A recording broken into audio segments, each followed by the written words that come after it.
Continue करते हैं। ओम ज्ञानतिमिरान्धस्य ज्ञानाञ्जनशलाकया चक्षुरुन्मिलितं येन तस्मै श्रीगुरुवे नमः। श्रीचैतन्यमनोभीष्टं स्थापितं येन भूतले स्वयं रूपगदा मह्यं ददाति स्वपदान्तिकं वन्देऽहं श्रीगुरु श्रीयुतपदकमलं श्रीगुरुन् वैष्णवांश्च श्रीरूपं साग्रजातं सगडरघुनाथान्वितं तं सजीवम् साद्वैतं सावधूतं परिजनसहितं कृष्ण चैतन्य देवम् श्री राधा कृष्ण पादान् सगडललिता श्री विशाखान्वितां च। हे कृष्ण करुणा सिंधु दीनबंधु जगतपते गोपेश गोपिका कांत राधा कांत नमोस्तुते। तप्त कांचन गौरांगी राधे वृंदावनेश्वरी वृषभानुसुते देवी प्रणमामि हरिप्रिये। वाञ्छाकल्पतरुभ्यश्च कृपा सिन्धुभ्य एव च पतितानां पावनेभ्यो वैष्णवेभ्यो नमो नमः। जय श्री कृष्ण चैतन्य प्रभु नित्यानंद श्री अद्वैत गदाधर श्रीवासादि गौर भक्त वृंद। हरे कृष्ण कृष्ण कृष्ण हरे हरे, हरे राम राम हरे हरे। नमो विष्णुपदाय कृष्णप्रेष्ठाय भूतले श्रीमते भक्तिवेदांत स्वामिनेति नामिने नमस्ते सरस्वते देवे गौरवाणी प्रचारिणे निर्विशेष शून्यवादी पाश्चात्य देश तारिणे। हरे कृष्णा। सभी को मेरी वॉइस क्लियर आ रही है? सुनाई दे रहा है अच्छे से? क्योंकि जी आज प्रभु जी। हमने अपना सिस्टम जो साउंड कार्ड है वो यूज कर रहे हैं। तो यस, हमने जो है दो लेक्चर दिए थे और इसमें हमने चर्चा किया था कि वैष्णव सदाचार जो है भक्ति में जीवन के लिए कितना आवश्यक है। यत यत आचरत श्रेष्ठ तत् तत् एवेतरो जना सब प्रमाणम ते लोकस्तदन लोकस्तद अनुवर्तते। क्योंकि वैष्णव सदाचार हमारे अपने डिसिप्लिन अनुशासन के लिए आवश्यक है, जो कि हमें एक इन्वायरमेंट देगा। ठीक है ना? हमारा स्वयं का शरीर जो है इस तरीके से सपोर्ट करेगा कि हम भक्ति कर पाएंगे और दूसरों को भी प्रेरित कर पाएंगे। क्योंकि जैसा यत्यत आचर श्रेष्ठ, जैसा लीडर्स जैसा जो टीचर्स जैसा करते हैं वैसा ही अनुकरण जो दूसरे भक्त होते हैं वो करते हैं। तो हमने बहुत सारी बातें की थी कि क्या इम्पोर्टेंस है इसका। और फिर हमने जनरल ये पूरे अपने सेशन को 6 भागों में डिवाइड किया था कि चर्चा करेंगे हम। वैष्णव सदाचार का महत्व बताया और मंदिर में पालन किए जाने वाले सामान्य नियम, कैसे हम मंदिर में इंटर करते हैं, इंटर करते समय हमें सबसे पहले क्या करना चाहिए, भगवान के दर्शन कैसा करना चाहिए, मंदिर में हमें कैसा बैठना चाहिए, लोगों से कैसे बोलना चाहिए, बात करना चाहिए, प्रवचन सुनते समय हमारा क्या तरीका होना चाहिए। तो इस तरीके से ये सामान्य बातें की थी। और अभी हम जो है उसी के कंटिन्यूएशन में यहाँ पे वस्त्र और वेशभूषा की बात कर रहे हैं। तो देखिए, जैसे हर जगह आपको यूनिफॉर्म होती है, हर सिस्टम में हर इंस्टीट्यूशन में एक यूनिफॉर्म होती है, तो ऐसे ही भक्तों का भी एक जो है परिवेश है, यूनिफॉर्म है, एक ड्रेस कोड है। तो माताओं के लिए क्या है? माताओं के लिए साड़ी है ना। और जैसे यहाँ पे लिखा है, स्त्रियां साड़ी एवं पुरुषों की उपस्थिति में सदा सिर ढककर रखें। और पुरुषों के लिए क्या है? धोती एवं कुर्ता। ठीक है। तो ये बेसिकली क्या पर्पज है कि देखिए, हमारा जैसे अभी अगर एक पुलिस वाला है तो वो थोड़ा स्टार लगा के रखा हुआ है, रिवॉल्वर लगी हुई है। ठीक है। तो सामने वाला देख के जो थोड़ा चोर उचक्के हैं वो डरते हैं नहीं। तो इसी तरीके से क्या है कि जो भक्तों की वेशभूषा भी ऐसी होनी चाहिए जो कि हमें श्री कृष्ण का स्मरण दिलाए। जैसे एक पुलिस वाला जो है पूरी अपनी वर्दी में होता है, वो सामने आते ही थोड़ा हम अलर्ट हो जाते हैं। तो उसी तरीके से भक्तों की वेशभूषा भी जो है वो दूसरों को श्री कृष्ण की याद दिला दे। हाँ, देखो हम कहते नहीं है कि जैसे बहुत सारी भीड़ है, उसमें अगर कोई धोती को कुर्ता चंदन लगाए हुई है तो कहेंगे कि उसमें उसमें दो भक्त भी थे। इस तरीके से हम बोलते हैं। तो ये आवश्यक है। ठीक है। और यहाँ पे क्या है कि बहुत सिंपल होना चाहिए, साफ सुथरी होनी चाहिए, धुली होनी चाहिए, धुली होनी चाहिए। एक बार प्रेस नहीं भी है तो काम चल जाएगा, लेकिन फटी नहीं होनी चाहिए। कहीं जैसे मान लो फटा है, छेद है, तो उसको सिल लीजिए। उसको क्या है, क्योंकि ये जैसे फटे वस्त्र पहनना ये थोड़ा जो है हमें केयरलेस हमारा इंप्रेशन बनाता है। तो अगर फट भी गया है, मान लो कहीं फट गया है, तो आप उसको सिल सकते हैं, उसमें कोई दिक्कत नहीं है। उसको आप, विनोद कुमार प्रभु कुछ कहना चाह रहे हैं क्या प्रभु जी? आपने हैंड रेज कर रखा है विनोद प्रभु जी।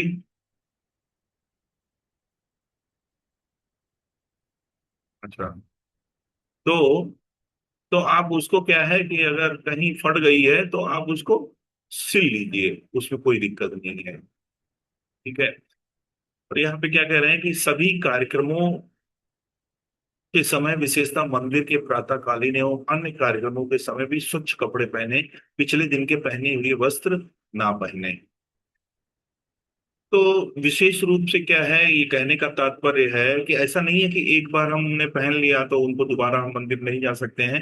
लेकिन अगर हम मान लो वॉशरूम गए हैं, बाथरूम भी गए हैं, या हमने कुछ ऐसा कार्य किया है, तो वो कपड़े अस्वच्छ हो जाते हैं, फिर हम उनको नहीं। तो भक्त ये भी करते हैं, भक्त ये भी करते हैं, जैसे जैसे अभी मान लो हम मंदिर में हैं, जैसे जैसे अगर मंदिर में मान लो हम डीटी ड्रेसिंग कर रहे हैं, मैं अपना बाल बताता हूँ, श्रृंगार सेवा है।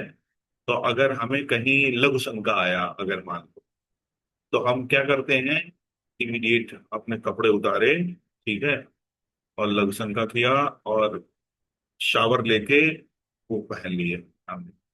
लेकिन अगर हम वही पहन के वॉशरूम में जाते हैं तो वो अस्वच्छ हो गए, फिर हम उनको दोबारा नहीं पहन सकते, विशेषकर जब हम गर्भगृह में हैं।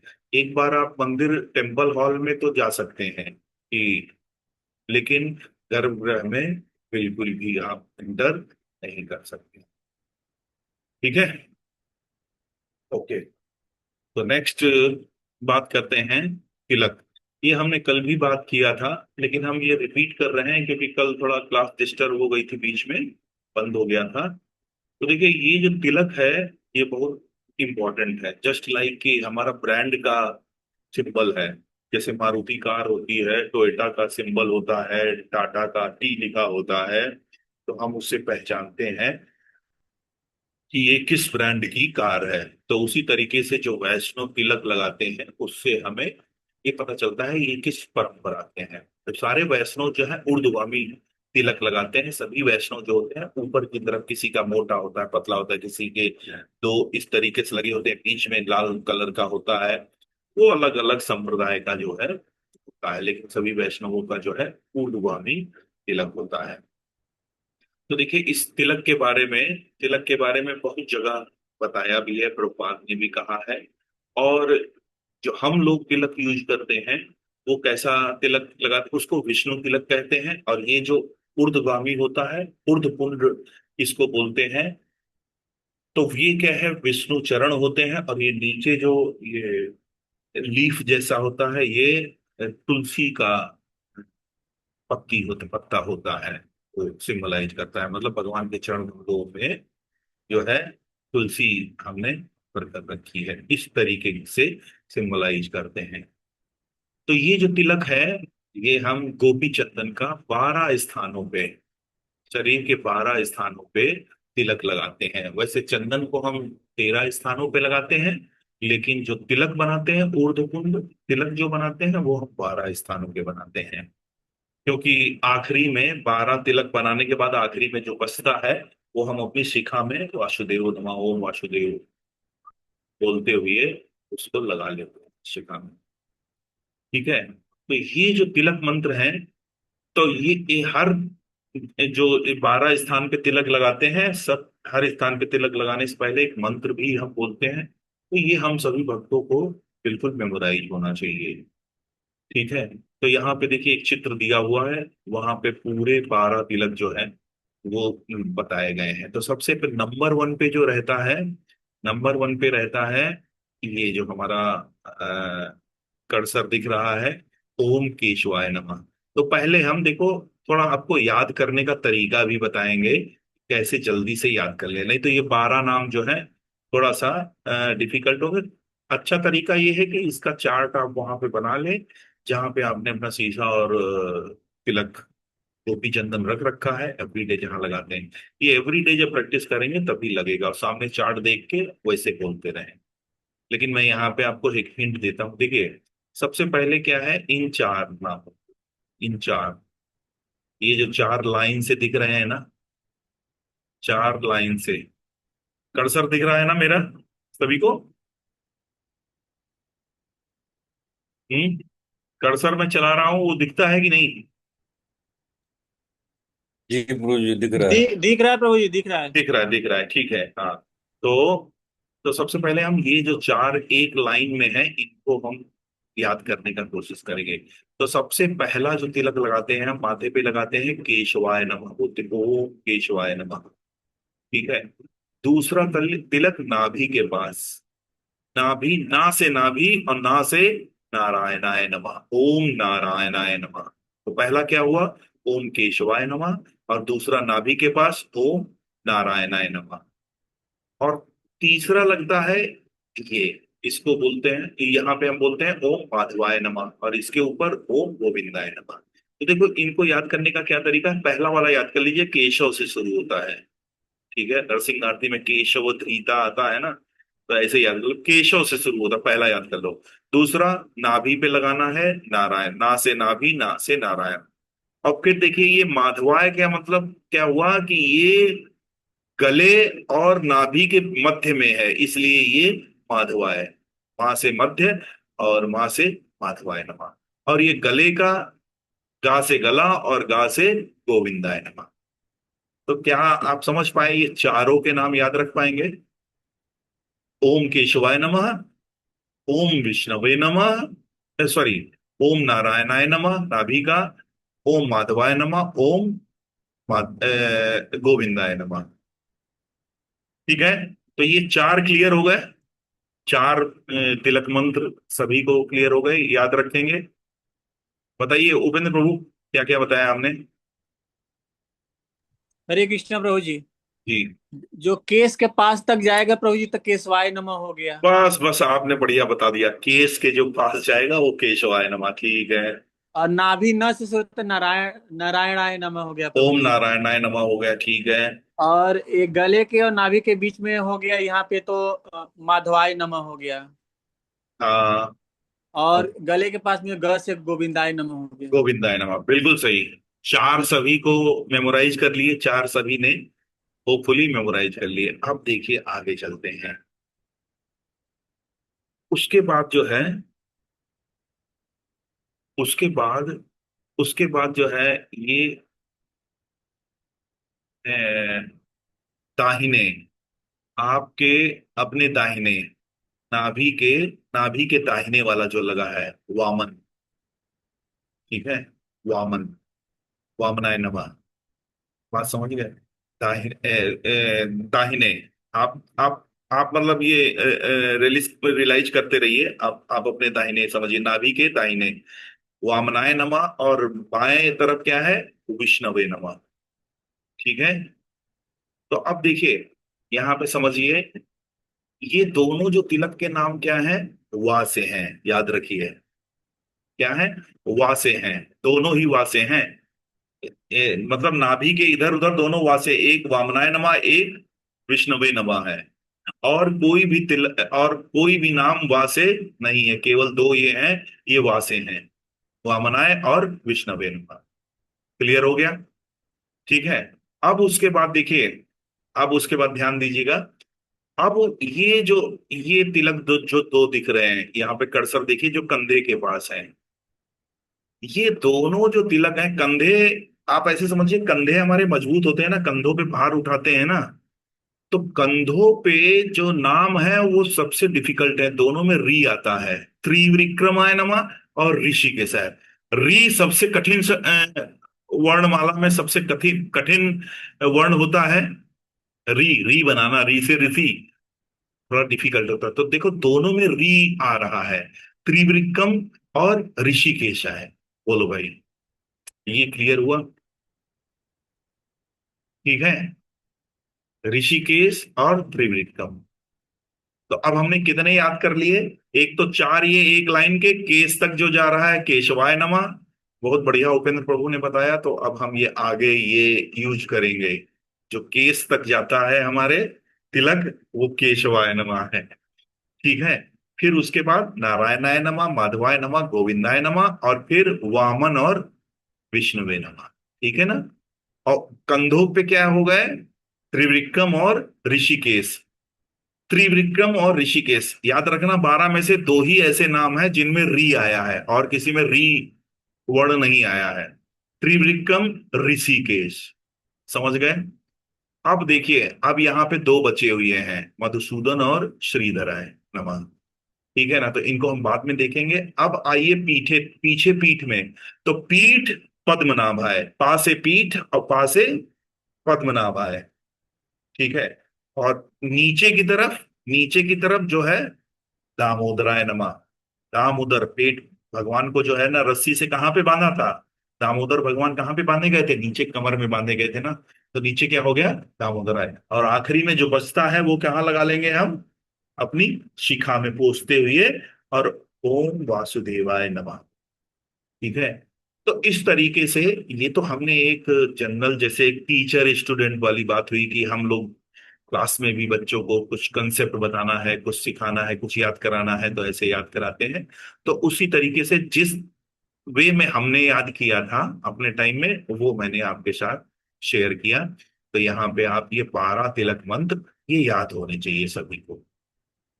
ठीक है।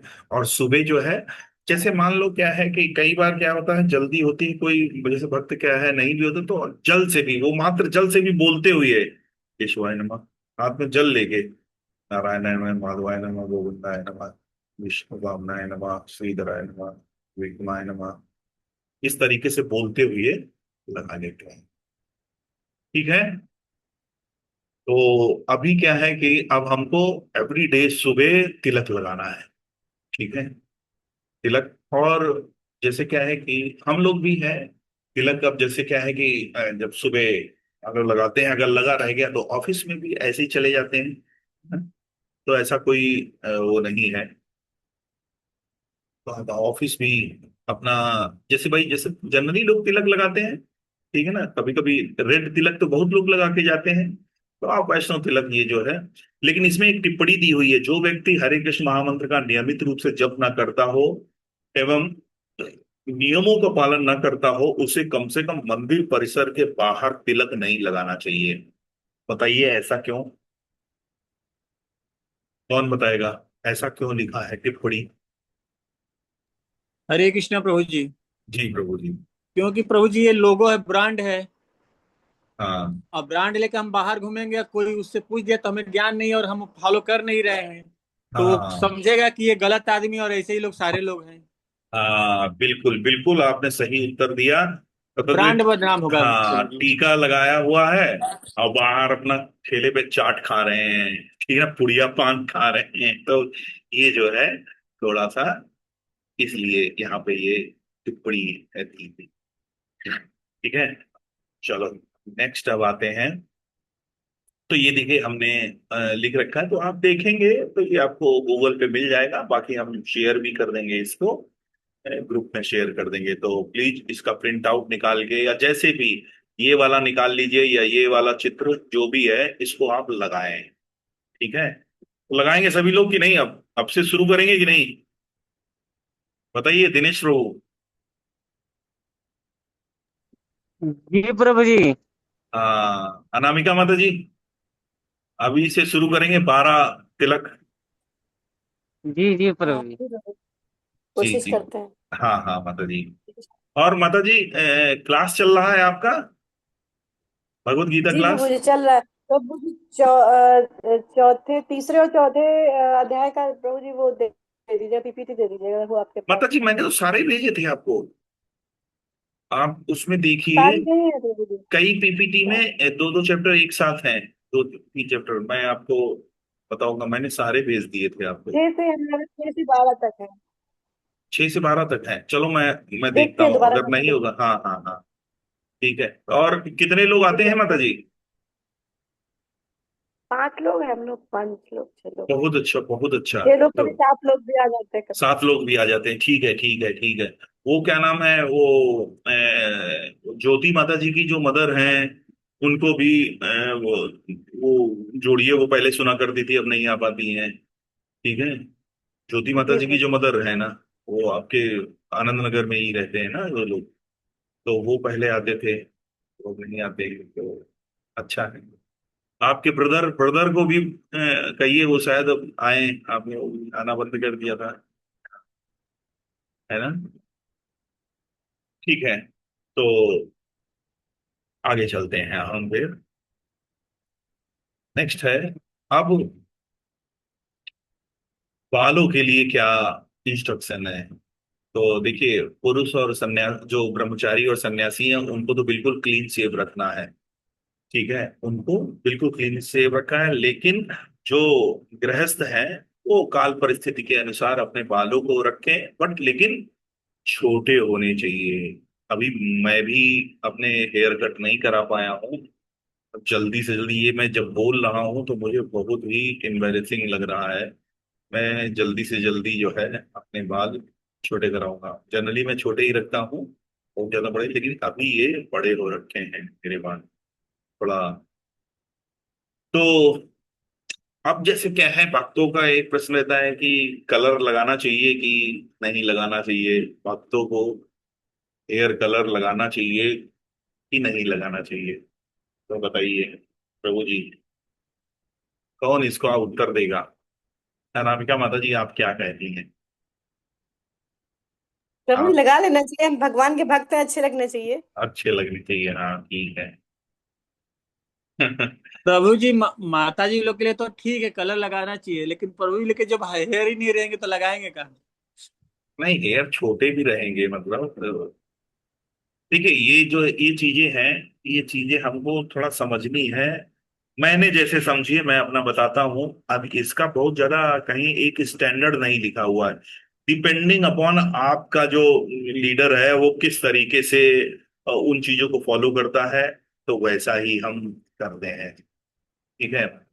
जैसे जैसे मैं क्या है कि मैं, बहुत लोग ऐसा करते हैं कि बाल उनका बहुत रेगुलर फ्रिक्वेंटली अपने बाल कलर करते हैं, कि जरा भी सफेद जरा है पता ना चले कि सफेद, ठीक है, उनको करा लेते हैं कलर। अच्छा, तो वो भी ठीक है, जैसे माता जी ने कहा भगवान के भक्त हैं तो थोड़ा सुंदर होना चाहिए, ठीक है। तो अभी मैं क्या करता हूँ, जैसे मैं कभी कभी ब्रेक ले लेता हूँ, कभी कभी बहुत दिनों तक सफेद रखता हूँ। मतलब ये भी देख लें कि हम, ऐसा नहीं है कि हम बहुत अभी यंग है, कहीं ना कहीं अटैच अंदर से आसक्ति बन रही है वो, अगर बालों से, रूप रंग से, तो वो चली जाए, तो बीच बीच में क्या है कि थोड़ा सफेद बाल भी सब देख लें। तो हम कई बार ब्रेक ले लेते हैं, 1-2 महीने तक जो है चलता रहता है, और वैसे लगा लेते हैं। तो इस तरीके की हमने अपनी व्यवस्था समझ रखी है। और वैसे क्या है कि ऑफिस गोइंग है, निश्चित रूप से थोड़ा वेल टू डू होना चाहिए, ठीक है, क्योंकि आप कृष्ण को रिप्रेजेंट कर रहे हैं।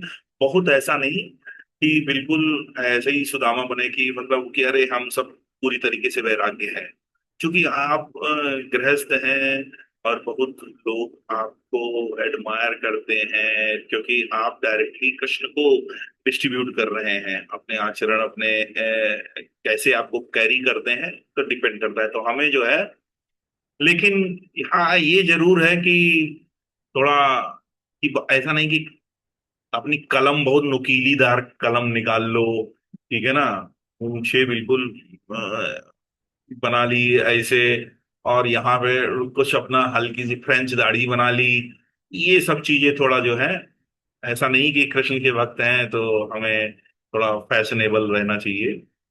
ठीक है।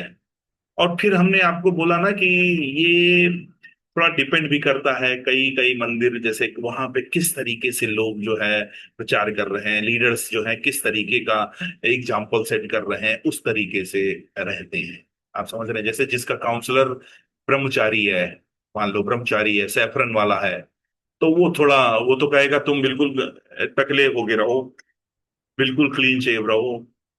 ठीक है। अब जैसे जिनका वो गृहस्थ है, वो कहेगा कि ठीक है, ऑफिस गोइंग है, वर्किंग है, तो वो कहेगा कि भाई ठीक है, वो समझेगा इस बात को समझते हुए। तो ये सब बहुत ज्यादा जीरो वन में नहीं है। ये जो इंस्ट्रक्शन बहुत जीरो वन में नहीं है, समय काल परिस्थिति के कारण से के अनुसार आप रखिए। अभी जैसे क्या है कि हम लोग जो है अ, जैसे कभी यूथ प्रीचिंग करने जाते हैं, यूथ प्रीचिंग स्कूल वगैरह में, जैसे कॉलेज में कहीं कुछ लेक्चर डिलीवर करते हैं, तो जनरली कहा जाता है बहुत ज्यादा ये कंठी माला ना दिखे बच्चों को, कंठी माला और ये चोटी सीखा वगैरह। तो जैसे क्या है कि हम कैप लगा लेते हैं, कैप लगा लेते हैं हमारी शिखा जो है ना, और ये जैसे ये माला जो है ये उतार भी देते हैं, नेक भी उतार देते हैं, जैसे बच्चों को पहले लग जाए कि बिल्कुल हम ऐसे ही हमको बना देंगे, ये भगत बना देंगे, कहने का मतलब है। क्योंकि तो ये समय काल परिस्थिति के अनुसार जो है हम इनको देते हैं। ठीक है ना, लेकिन शिखा जो है बिल्कुल सबको होनी चाहिए। और शिखा जनरली क्या है, लोग लंबी रखने का प्रयास बहुत ज्यादा करते हैं ताकि उसे चौड़ी होनी चाहिए, गाय के बछड़े के खुर के आकार की। अच्छा, इसका कुछ साइंटिफिक भी होता है, थोड़ा बहुत सर्च करेंगे कि यहाँ पे बाल, यहाँ पे भारीपन होने का क्या साइंटिफिक इफेक्ट होता है, तो वो आपको पता चल जाएगा। तो इसलिए शिखा बहुत आवश्यक है, और शिखा जो है बंधी होनी चाहिए। और कोई भी मतलब जैसे शौच क्रिया करते समय ये शिखा जो है खोल देनी चाहिए, खुली होनी चाहिए। और जैसे सूतक है, गमी है, तुम्हारे घर में कोई डेथ हुई है, तो चोटी जो है खोल के रखते हैं, इस तरीके से शिखा का इंस्ट्रक्शन दिया गया है। और माताओं के लिए सुंदर लंबे बाल रखें, और अपना चोटी बनाएं, है ना। तो ये इंस्ट्रक्शन है। और अब जैसे अब जैसे शांतिमय सीतानाथ प्रभु हैं, तो शांतिमय सीतानाथ प्रभु ने जो है बिल्कुल हेड शेप करके रखते हैं। तो उन्होंने, जैसे गौरव शर्मा प्रभु भी जो हैं, उनको मैं रिकमेंड करूंगा कि वो शेप करके रखें। जिनके बाल थोड़ा झड़ रहे हैं, अब जैसे उनके बाल थोड़ा गायब हो रहे थे शांतिमय सीतानाथ प्रभु के, तो उन्होंने बढ़िया अपना यही स्टाइल बना ली कि चलो साफ कर दो, सारे बाल ही साफ कर दो। तो वो लोग जो है कर सकते हैं, उनके लिए बहुत बढ़िया है, उनके पास रीजन भी है। हाँ ठीक है, हमने जो है, और अपना एक वैष्णव सदाचार में वैष्णव गेटअप भी हमको मिल जाएगा। तो गौरव शर्मा प्रभु जी, आप जो है सोच सकते हैं थोड़ा क्लीन शेव के लिए, जिनके बाल कम हैं। ठीक है। अच्छा, कंठी माला। यस, तो कंठी माला के लिए आप जानते हैं, हम सब जो है कंठी माला, जो तुलसी का नेकबीड गले में भक्त लोग रखते हैं, तो उसके कई जगह वर्णन किया गया, अलग अलग पुराणों में भी इसके बारे में बताया गया है कि ये जो है कंठ के पास रखते हैं, कि जो भी गले से निकलता है वो क्या है, तुलसी के स्पर्श से होकर जाता है। ठीक है। और ये ये बहुत ढीली भी नहीं होनी चाहिए, बहुत ढीली नहीं होनी चाहिए कि अंदर चली गई, गले से चिपकी हुई होनी चाहिए। और जो दीक्षित भक्त होते हैं वो 3 राउंड की माला पहनते हैं, और जो इनिशिएशन नहीं लेते हैं, नहीं, जिनका इनिशिएशन से पहले, वो 2 राउंड की माला को पहनते हैं। ठीक है। तो इस प्रकार से बड़ी कथाएं भी हैं, तुलसी माला पहने थे यमदूत वापस चले गए, ये चीज है। और थोड़ा सा ये है कि अगर आप कंठी माला पहन रहे हैं, क्योंकि देखिए तिलक तो ठीक है, आपने मंदिर में है तब तक लगा हुआ है, बाहर जाके ठीक है हटा दिया, मान लो पालन नहीं करते हैं। लेकिन अगर आप गले में नेक बीट रखें तो नेक बीट तो बार बार उतार और पहन नहीं सकते हैं, तो एटलीस्ट 4 नियमों का पालन आप कर रहे हो, ठीक है, और चैंटिंग कर रहे हो, 4 नियमों का पालन आवश्यक है। उसमें क्या है कि फिर आपके लिए अनियन गार्लिक या उड़द की दाल, वो दाल जो, और ये क्या नाम है, धरती के फूल, ये सब चीजें जो है आपके लिए फिर वर्जित हो जाएंगी। तो इस प्रकार से कंठी माला का जो है इंस्ट्रक्शन दिया गया है।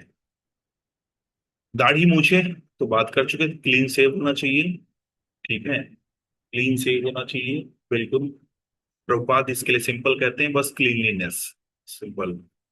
कभी कभी क्या है, भक्त कुछ कुछ किन्हीं परंपराओं में कि क्या है, वो चतुर्मास में अपना शेव वगैरह नहीं करते हैं, बढ़ा लेते हैं, या कहीं कोई कमी है इस तरीके से, कहीं कोई घर में कुछ मृत्यु हुई है, तो उस में हम 13 दिन तक नहीं बनाते। तो इन सब चीजों को छोड़ के अदरवाइज क्या है, तो क्लीन सेव हम रखते हैं, ठीक है।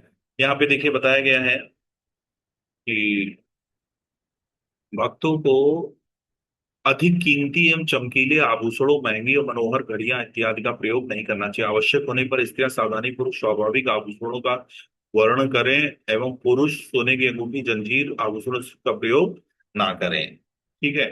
अभी जैसे क्या है कि अब रही बात घड़ी की, जैसे कि यहाँ पे है घड़ी, तो घड़ी अगर आपके प्रोफेशन, आपके काम में आवश्यक है तो जरूर पहने, घड़ी जरूर पहने। जैसे मैं तो टीचर हूँ, मोबाइल तो यूज नहीं करता हूँ, जनरली मैं बंद करके रख देता हूँ क्लास में, तो उस केस में घड़ी होनी चाहिए टाइम देखने के लिए। तो इस तरीके से, और बहुत ज्यादा भक्त लोग क्या है कि बहुत ज्यादा आभूषण, ये अंगूठी, रिंग पहनना, गले में जंजीर, ये सब चीजें करते हैं। और हाँ, चमड़े की वस्तुओं का निर्माण जो है, जो चमड़े की वस्तुओं का भी प्रयोग, इससे बचे, ठीक है। चमड़े के जूते, चमड़े की बेल्ट, या इस तरीके से, तो सिंथेटिक लेदर भी आती है, तो वो ये जानकारी लेके उस चीजों को खरीदें, ठीक है। क्योंकि हर चीज उसकी रेक्सीन वगैरह की भी आती है, सिंथेटिक लेदर जिसको बोलते हैं, तो हम उसको ले सकते हैं, क्योंकि वो कहीं ना कहीं इनडायरेक्टली हम हिंसा को, जीव हत्या को बढ़ावा दे रहे हैं इस उसका यूज करके, मतलब इनडायरेक्टली, तो उससे हमें बचना चाहिए। ओके, तो अब हम बात करते हैं स्वच्छता एवं स्वास्थ्य तत्व। तो जैसा कि हम पहले ही बात कर चुके हैं कि मंदिर में साफ सुथरे कपड़े पहने, ठीक है, और अगर हमने कुछ भी खाया है तो प्रॉपरली जाके कुल्ला करें, हाथ धोएं, ठीक है ना, क्योंकि हम जूठे हो गए, जैसे ना जूठे हो गए, जूठे, तो हमें क्या है कि हाथ धुलना चाहिए और मुंह धुल के तभी हम मंदिर में प्रवेश करें। शौच क्रिया के पश्चात स्नान करके ही मंदिर में प्रवेश करें। इसमें स्नान भूमि आने के पश्चात अथवा मृत शरीर का स्पर्श करने के उपरांत योग्य प्रकार से स्नान करने के उपरांत ही मंदिर में प्रवेश करें। तो ये सामान्यता हम लोग हिंदू हैं और इन चीजों का पालन ऑलरेडी करते ही करते हैं, ऐसा तो हम करते ही हैं, ठीक है। ओके, अब मंदिर में किसी को भी डकार नहीं लेनी चाहिए, अथवा अपान वायु प्रसार नहीं करनी चाहिए। तो यस, ये ये एटिकेट है। क्या इसका मतलब हुआ, जैसे कि ऐसा नहीं है कि मंदिर में बहुत ओम हरिओम डकार मार दी ये सब एटिकेट नहीं होता है। विशेषकर विशेषकर घर, जैसे हम लोग जब डीटी वर्शिप करते हैं, अल्टर के अंदर जाते हैं वेकअप सेवा में या श्रृंगार सेवा में, तो वहां पे अगर इस तरीके से कुछ अपान वायु अगर हमें उसको प्रसार करना है, तो अल्टर के बाहर आ जाना चाहिए इमीडिएट। या अल्टर में इन सब चीजों को तो बहुत ही ज्यादा वर्जित है। तो ये हमें थोड़ा सा, ये एटिकेट नहीं है, ये भक्त के लिए ये एटिकेट नहीं है। और मंदिर में रहते हुए मुख में, कान में, नाक में उंगली ना डालें, कि मतलब कान खोद रहे हैं, है ना। बहुत लोगों की आदत होती है कान वान में इस तरीके से, मुंह में ऐसे से दांतों का निकाल रहे हैं, ये सब करते रहते हैं। तो ये चीजें जो है थोड़ा कॉन्शियस रहना चाहिए, इन सब चीजों से बचना चाहिए। और बहुत अगर आवश्यक है तो आप उसके बाद तुरंत हाथ धोएं। और इवन मंदिर में ही नहीं, मंदिर के बाहर भी इन चीजों का पालन करिए, कि बहुत ज्यादा नहीं कि नाक खोद रहे हैं और फिर काम करने लग गए। अगर है ऐसा, ठीक है ना, तो आप उसके बाद हाथ धोएं, तभी दूसरा कार्य करना प्रारंभ करें। ठीक है। अब ये देखो, कहा है कि अर्चा विग्रहों की सेवा करने वाले भक्तों को उपरोक्त नियमों का पालन विशेष ध्यान रखना चाहिए। ठीक है। अब यहाँ पे माताओं के लिए बताया गया है, मासिक धर्म के समय माताएं मंदिर में आ सकती हैं, परंतु आरती, श्रृंगार सेवा, हार बनाना अथवा मंदिर एवं मंदिर के रसोई घर का कार्य एवं विग्रहों के वस्त्रों की सिलाई इत्यादि विग्रहों से प्रत्यक्ष संबंधित सेवा ना करें और ना ही इन वस्तुओं का स्पर्श करें। तो ये सामान्य एटिकेट है, माताएं जनरली वैसे भी इनका पालन करती हैं। ऐसे समय मासिक धर्म वाली स्त्रियां भगवान की सेवा करने वाले किसी भी व्यक्ति के संपर्क में ना रहें। ऐसी माताएं तुलसी पूजा में रह सकती हैं, परंतु तुलसी देवी को जल अर्पण नहीं कर सकती। किसी भी स्थान, काल, परिस्थिति में जप माला पर नाम जप रोकना नहीं है। भगवान के पवित्र नाम का जप करने के लिए कोई बंधन नहीं है। ये सबसे आवश्यक नियम है। जैसे लोग कहते हैं ना कि प्रभु जी हमारे यहाँ एक मतलब खानदान में ही डेथ हो गई है, अब हम माला करें क्या करें। ठीक है ना, सूतक लग गया है, घर में बच्चा पैदा हुआ, माला करें कि ना करें। मासिक धर्म से है माताएं, माला करें कि ना करें। माला करने के लिए कोई बंधन नहीं है, हर स्थिति में आप माला करेंगे। माला उसके लिए कोई वो नहीं, कोई भी उसके लिए रिस्ट्रिक्शन नहीं है। माला किसी भी कंडीशन में आपको नहीं रोकना है। यदि संभव हो तो घर में भी माताओं को उपरोक्त नियमों का पालन करना चाहिए, लेकिन कभी कभी अपवाद स्वरूप रसोई करने के लिए अन्य कोई व्यक्ति ना हो, तब उपरोक्त नियमों का पालन संभव नहीं होता है। ऐसे समय में उनको अपने गृहस्थी के अन्य कर्तव्यों का पालन करना चाहिए तथा विग्रहों की उचित देखभाल हो रही है अथवा नहीं, इस पर ध्यान रखना चाहिए। ऐसे समय में यदि संभव हो तो परिवार के अन्य सदस्यों को उचित सहायता अवश्य करनी चाहिए। ठीक है। तो ये उसका आंसर हो गया कि अगर हम मासिक धर्म में है, घर में माताएं हैं, तो वो प्रसाद और अर्चा विग्रह का किस प्रकार से करें। अब कुछ सामान्य व्यवहार के बारे में, बहुत इंपॉर्टेंट है, ध्यान से सुनिएगा। कितना टाइम हो गया है?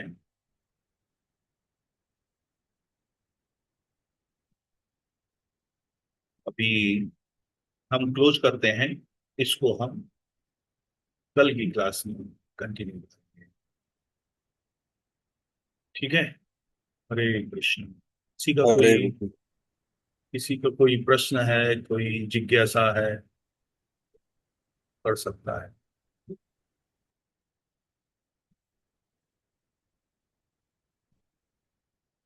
चलिए फिर क्लोज करते हैं। वांछा कल्पतरुभ्यश्च कृपा सिंधुभ्येव च पतितानां पावनेभ्यो वैष्णवेभ्यो नमो नमः। अनंत कोटि वैष्णव वृंद की जय। नामाचार श्री हरिदास ठाकुर की जय।